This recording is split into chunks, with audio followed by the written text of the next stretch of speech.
რუსეთი ოკუპირებულ აფხაზეთში მდებარე ოჩამჩირის სამხედრო-საზღვაო პორტის ინფრასტრუქტურის განვითარებას განაგრძობს. ამაზე მეტყოლებს ამერიკული კომპანია Planet Labs ივლისში გადაღებული სატელიტური ფოტოები, რომელიც გამომძიებელ ჟურნალისტთა ჯგუფმა Bellingcat-მა გაავრცელა.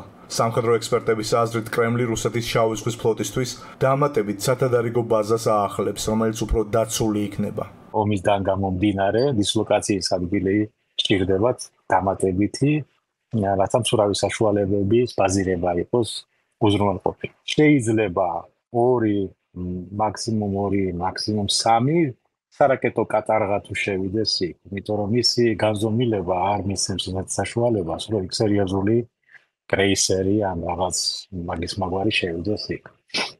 ეგ გამორიცხულია.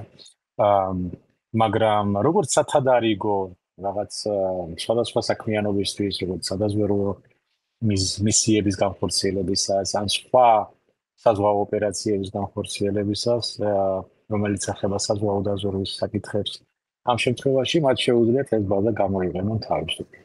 2022 წლის თებერვლიდან რუსეთის შავი ზღვის ფლოტმა უკრაინასთან ომში სამხედრო ხომალდების მე-5-ზე მეტი დაკარგა. უკრაინული კამიკაძე დრონების, კატარღებისა და ბალისტიკური რაკეტების განუწყვეტელი იერიშების გამო მოსკოვი იძულებული გახდა სამხედრო გემები გამოიყვანა როგორც ოკუპირებული სევასტოპოლის და ფეოდოსიის, ისე ტამანის ნახევარკუნძულზე განლაგებული სამხედრო ბაზებიდან. ნოვოროსიისკისა და ტუაპსეს ბაზებზე რამდენიმე წარმატებული იერიშის შემდეგ ოჩამჩირის ბაზის მნიშვნელობა რუსებისთვის კიდევ უფრო გაიზარდა.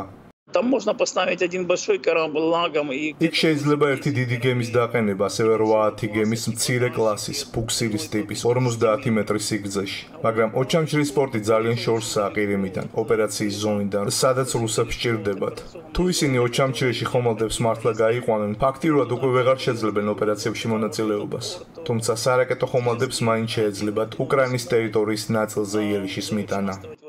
2024 წლის ივლისში რუსებმა მალულად ნოვოროსიისკის პორტიდან ოჩამჩირში უკვე გადაისროლეს 22870 პროექტის რუსული სამაშველო ბუქსირი, რომელზეც Tor M2 KM-ის ტიპის საზეინტო სარაკეტო სისტემის განთავსებაა შესაძლებელი. საქართველოს საგარეო უწყებამ ოჩამჩირში რუსეთის სამხედრო ბაზის გაფართოების გამო მხოლოდ ერთხელ 2023 წლის ოქტომბერში გამოხატა შეშფოთება. რა უნდა გავაკეთო? აბა რა მითხრა, რა უნდა შევვარდეთ?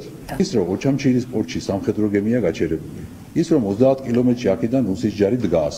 ეს ყველაფერი უნდა მოკითხოთ ვივამეთში, ბატონ პატიმარ სააკაშვილს. აქ არის უბრალოდ ჩემის აზრით ჩვენება იმისა, რომ ჩვენ აქ ვართ პირველ რიგში აფხაზებისთვის, მე ქართველებისთვის და ჩვენ აქ ვართ ანაკლის პორტის მშენებლობა იქნება ჩვენი კონტროლ ქვეშ, ჩვენ აქ ვართ, აქ ვაკვირდებით ამ ვითარებას და ძალის დემონსტრირება გარკვეულწილად. ახლა ნებისმიერ გზავს მოქმედებაზე რა თქმა უნდა იყოს საქართველოსთან გარკვეული ან ნოტა, ან შეშფოთება, ან გაფრთხილება, ან გავიცი, რაღაცა მოქმედება ნამდვილად უნდა იყოს. თუ რუსებმა გამოიყენეს ოჩამჩირის ბაზა, ან უდაუწყა მაგალითად, ან სხვა ადგილების აფხაზეთის ტერიტორიაზე, რაცა განახორციელონ დარტყმა უკრაინის ტერიტორიაზე, უკრაინას ექნება ლეგიტიმური უფლება,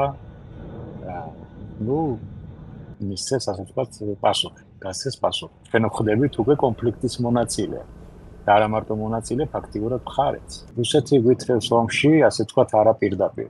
უკრაინის პრეზიდენტმა ვოლოდიმირ ზელენსკიმ ერთხელ უკვე განაცხადა, რომ უკრაინის არმია რუსეთის შავი ზღვის სამხედრო ფლოტის გემებს ყველგან მიწვდება, მათ შორის რუსების მიერ ოკუპირებულ ოჩამჩირის პორტშიც.